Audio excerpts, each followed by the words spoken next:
Hello दोस्तों, अगर आप 2025 में अपना एक zero balance saving account open करना चाहते हैं तो आज की इस वीडियो में हम बात करने वाले हैं भारत के best zero balance saving account के बारे में। तो सबसे पहले हमें ये समझना होगा कि कुछ ऐसे प्राइवेट बैंक भी हैं जिसमें दावा किया जाता है कि आप लोग उसमें zero balance saving account open कर सकते हैं, जैसे कि एचडीएफसी बैंक हो गया, एक्सिस बैंक हो गया और आईसीआईसी बैंक हो गया। इनके बीएसबीडीए अकाउंट होते हैं जिसको हम open basic saving bank deposit account कहते हैं। और कई बार लोग इनका वीडियो बना करके बताते हैं कि आप इसमें zero balance saving account open कर सकते हैं, बट इसमें रेस्ट्रिक्शंस बहुत होते हैं और इसका होना या ना होना एक बराबर होता है।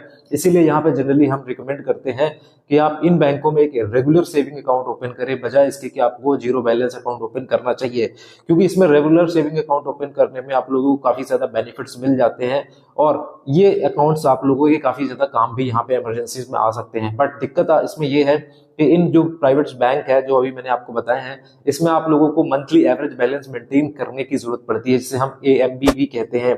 जैसे कि अगर हम यहाँ पे बात करते हैं एचडीएफसी बैंक के रेगुलर सेविंग अकाउंट की, तो इसमें भी दोस्तों यहाँ पे डिपेंड करता है कि आप किस ब्रांच में रहते हो, किस एरिया पे रहते हो, अर्बन में रहते हो या मेट्रो ब्रांच में रहते हो।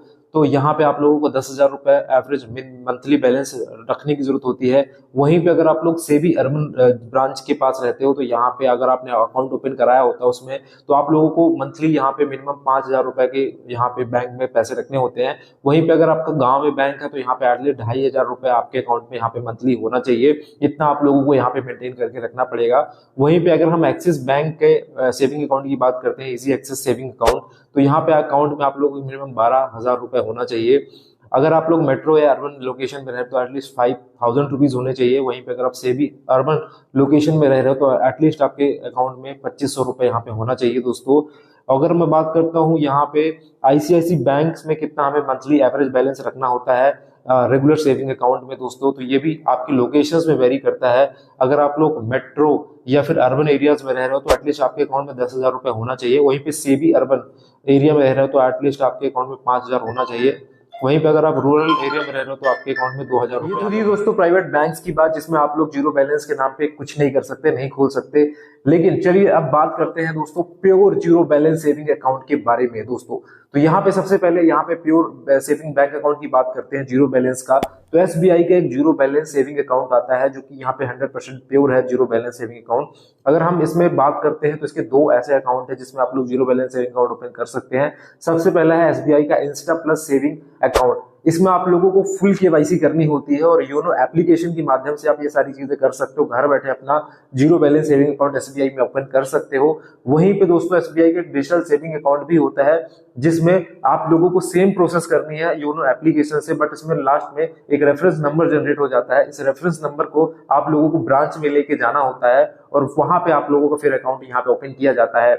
इसका बहुत ही सिंपल प्रोसेस है, दोनों ही चीजों को करने का सेम प्रोसेस है। बस आपको यहाँ पे प्ले स्टोर पे जाएंगे, प्ले स्टोर पे जाने के बाद एसबीआई का योनो एप्लीकेशन दिखने को मिलेगा, तो वहां से आपको एसबीआई का योनो एप्लीकेशन डाउनलोड कर लेना है। और जैसे ही आप लोग एसबीआई का योनो एप्लीकेशन डाउनलोड करोगे और उसे ओपन करोगे तो यहाँ पे आपको शो होगा दो ऑप्शन। एक ऑप्शन होगा कि आप अकाउंट अपना विदाउट ब्रांच ओपन करना चाहते हैं या विद ब्रांच ओपन करना चाहते हैं। अगर आप विदाउट ब्रांच ओपन करना चाहते हैं तो आप लोगों को वीडियो केवाईसी करनी होती है, जिसके लिए आपको पैन कार्ड और एक यहाँ पे साइन देखने को मतलब लगता है। और अगर हम बात करते हैं इसके सेविंग अकाउंट जो मैंने आपको बताया है, इसका क्या क्या डेबिट कार्ड का कोई फीस है या नहीं है, तो मैं बता दूं इसमें दोस्तों कि डेबिट कार्ड का कोई इश्यूएंस फीस नहीं है, आप लोगों को फ्री ऑफ कॉस्ट मिल जाता है। बट साल का इसमें आप लोगों को 125 प्लस 18% का जीएसटी लगता था पहले, लेकिन आज के समय में अपडेट हो चुका है और यहाँ पे आप लोग आपसे 200 रुपए प्लस 18% जीएसटी चार्ज करते हैं, जो कि तकरीबन होता है 236 रुपए आपका डेबिट कार्ड का चार्ज लगता है। इसमें दोस्तों आपको वेलकम किट आपके घर पे भेजा जाता है और दोस्तों कई बार आपके वेलकम किट में सिर्फ आपको डेबिट कार्ड मिलता है, आपको कोई पासबुक या फिर चेक बुक नहीं मिलती है। अगर आपके साथ भी ऐसा होता है कि आपको कोई पासबुक या चेक बुक नहीं मिलती है तो आप लोग बहुत ही सिंपल तरीके से आप या तो ब्रांच में जाकर के या फिर योनो ऐप के अंदर चेक बुक अपना ऑर्डर कर सकते हैं, ये भी आपको फ्री ऑफ कॉस्ट मिल जाता है। और पासबुक के लिए आप लोग अपने ब्रांच में विजिट कर सकते हैं और वहां से आप लोग पासबुक तुरंत ऑन हैंड पा सकते हैं। तो ये काफी अच्छी फैसिलिटी मिल जाती है क्योंकि यहाँ पे जो एसबीआई है ऑल ओवर इंडिया काफी ज्यादा ट्रस्टेड बैंक है, कॉमर्शियल बैंक है, तो गवर्नमेंट भी बैंक है, तो ये आपके लिए काफी ज्यादा ट्रस्ट वाला होता है। अगर हम ब्याज की बात करते हैं तो उसके सेविंग अकाउंट में आप लोगों को 2.75% का ब्याज दर मिलता है, जो कि कम है, बट ये है कि आपका सेफ है। अगर हम एफडी की बात करते हैं, अगर आप लोग को एफडी कराना है इसमें, तो 1 साल की एफडी का आपको 6.80% मिलता है, जो कि थोड़ा सा यहाँ पे अदर बैंक से कंपैरिजन में कम है, जो कि अभी हम आगे बताने वाले हैं आप लोगों को। अगर हम दूसरे नंबर पे एक जीरो बैलेंस सेविंग अकाउंट रखें तो इसका जो नाम है दोस्तों वो है एयू डिजिटल बैंक का सेविंग अकाउंट। जी हाँ दोस्तों, एयू डिजिटल सेविंग अकाउंट। अब एयू डिजिटल सेविंग अकाउंट की बात करते हैं दोस्तों, तो इसमें यहाँ पे अगर आप इसको ओपन करते हैं तो यहाँ पे मैं बता दूं, इसमें कोई आपको वर्चुअल कार्ड नहीं मिलता है। इसमें आपको एक फिजिकल डेबिट कार्ड लेना होता है, जिसकी जो फीस आती है वो 200 रुपए होती है। अगर मैं यहाँ पे बात करूं, अगर आप यहाँ पे एयू बैंक के एटीएम से ट्रांजेक्शन करते हो तो कुछ 3 से 4 ट्रांजेक्शन के बाद आप लोगों को 21 रुपए पर ट्रांजेक्शन यहाँ पे लगता है, जो कि इसकी थोड़ा सा मुझे कमी लगती है। वहीं पे बात करते हैं, अगर आप पूरे इंडिया के अंदर दूसरे बैंक के एटीएम में अपना एयू बैंक का एटीएम लगाते हो तो 5 ट्रांजेक्शन तो फ्री रहते हैं, उसके बाद आपको 21 रुपए हर ट्रांजेक्शन का यहाँ पे देना पड़ता है। और ये फाइनेंशियल ट्रांजेक्शन है। अगर आप नॉन फाइनेंशियल ट्रांजेक्शन करते हो तो 10 रुपए पर नॉन फाइनेंशियल ट्रांजेक्शन का यहाँ पे देना पड़ता है। और मान लो कि यहाँ पे आप आउटसाइड इंडिया, मतलब भारत के बाहर जाकर के किसी दूसरे देश में जाकर ट्रांजेक्शन करते हो तो यहाँ पे आपका 100 रुपए चार्ज लगता है दोस्तों, पर फाइनेंशियल ट्रांजेक्शन का 100 रुपए जहाँ पे चार्ज लगता है। इस बात को ध्यान रखिएगा। अगर आप इंडिया के एटीएम में यूज कर रहे हो तो काफी ज्यादा लोग इंडिया में ही यूज करते हैं डेबिट कार्ड को। इंडिया के बाहर बहुत ही कम लोग होंगे जो डेबिट कार्ड को यूज करेंगे। लेकिन एक बहुत इंपॉर्टेंट चार्ज है जिसको लोग इग्नोर कर देते हैं। मान लो कि आपके अकाउंट में बैलेंस नहीं है, फिर भी अगर आप यहाँ पे फंड निकालने जाते हो एटीएम से और आपका जो एटीएम डिक्लाइन कर देता है, तो यहाँ पे आप लोगों को 25 रुपए लगता है दोस्तों। पर यहाँ पे जितनी बार आप अपना एटीएम लगाओगे, भले आपके पास पैसे नहीं है और निकालने की कोशिश करोगे, तो 25 रुपए चार्ज लगेगा पर ट्रांजेक्शन करने का। और अगर आपका कार्ड खो जाता है या रिप्लेस करना होता है कार्ड को, तो 200 रुपए उसका भी यहाँ पे चार्ज लगता है। और मान लो क्रॉस करेंसी मार्कअप कराते हो आप, मान लो अपने डेबिट कार्ड को जाते हो लेकर के दूसरी कंट्री में यूज करते हो, तो उसमें एक फीस लगती है जो कि यहाँ पे होती है 3.5% की। तो ये जो चार्जेस है वो काफी अपडेटेड है, जो कि अभी यहाँ पे मैं 2025 के नए अपडेट्स के कारण आपको बता रहा हूँ। इसके अगर हम ब्याज की बात करते हैं, अगर हम इसमें सेविंग अकाउंट खोलते हैं उसमें हम पैसे रखते हैं, तो यहाँ पे हमें 7.25% का यहाँ पे इंटरेस्ट मिलता है और ये मंथली हमें मिल जाता है दोस्तों। लेकिन इसमें कैच है, कैच ये है कि ये तब मिलेगा जब आप 4 करोड़ रुपए रखोगे। और एक ऐसा भी नहीं कि 4 करोड़ में 7.25% मिलेगा। 4 करोड़ में सबसे पहले एक रुपए से 99,999 रुपए तक 3% मिलेगा। और अगर आप 1 लाख से 2,99,900 मतलब 2,99,999 रुपए रखते हो तो फिर आपको इंक्रीमेंट होगा। और अगर आप 3 लाख से 4,99,000 रुपए पैसे रखते हो तो 4% मिलेगा। मतलब ऐसा नहीं है कि आपको अगर 1 करोड़ से ऊपर रखोगे तो आपको 7.25% मिलेगा। 1 करोड़ का भी डिवीजन होता है, 1 से 4 लाख कितने परसेंट, 4 से 5 लाख कितने परसेंट, मतलब इस तरह का डिवीजन यहाँ पे होता है। इस बात को आपको लोगों को ध्यान रखना होगा। हाँ, अगर आप 1 करोड़ से 4 करोड़ के बीच में जो अमाउंट होगा ना, उस अमाउंट में आप लोगों को 7.25% का मिलेगा। स्टार्टिंग से आपको ऐसा नहीं है कि पूरे अमाउंट में 7.25% का मिलेगा। तो अगर आप इफेक्टिव रेट ऑफ इंटरेस्ट निकालोगे तो कुछ और निकल करके आएगा। तो ये एक बेसिक कैलकुलेशन होती है। अक्सर लोग जिसे इग्नोर करते हैं, लोगों को बस ये लगता है कि भाई हमने सेविंग अकाउंट खोल लिया, अब तो हमें 7.25% इंटरेस्ट मिलेगा। ऐसा कुछ भी यहाँ पे नहीं होता है, इस बात को ध्यान रखना है आप लोगों को।